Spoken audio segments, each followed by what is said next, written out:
Bonjour Sébastien. Bonjour Mario. Sébastien, vous êtes le gérant du fonds Quadrijope Midcap chez InnoCap Gestion. Est-ce qu'on peut rapidement faire un retour sur l'année 2022 pour l'univers des midcaps en général d'ailleurs? Alors l'année n'a pas été facile, mais elle a été aussi riche d'instructions.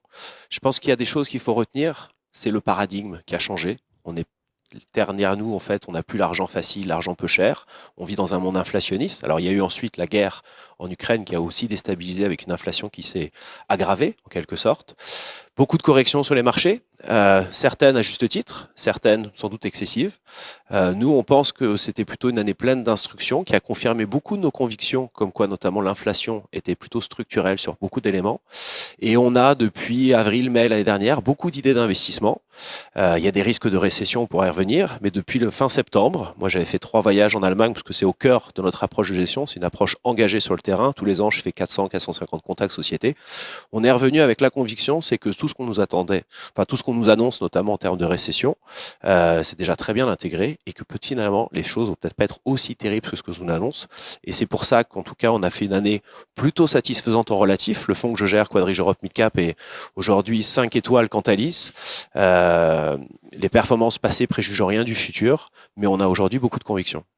Merci Sébastien. Alors justement, dans ce contexte, que peut-on attendre de 2023? Alors ça démarre bien, les marchés sont plutôt bien orientés. Moi j'étais en Allemagne les 2 derniers jours, j'étais à une autre conférence il y a une dizaine de jours.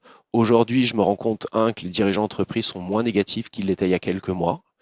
De l'autre côté, on a des niveaux de valorisation qui sont historiquement bas sur les petites et moyennes valeurs. Je crois que si on regarde sur 15 ans, on a une vraie décote, notamment sur le price to book. On a une décote historique par rapport au large cap.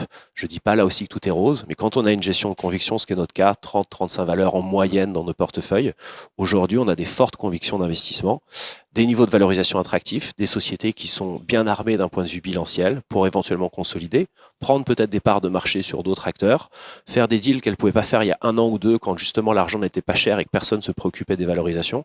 Et donc aujourd'hui, on a, à notre sens, un coup prendre mon risque relativement attractif sur cette classe d'actifs. Merci Sébastien, ce tour d'Europe complet sur les midcaps européennes et une très belle convention Actualis et une très belle année à toute l'équipe de InnoCap Gestion. Merci. Merci beaucoup.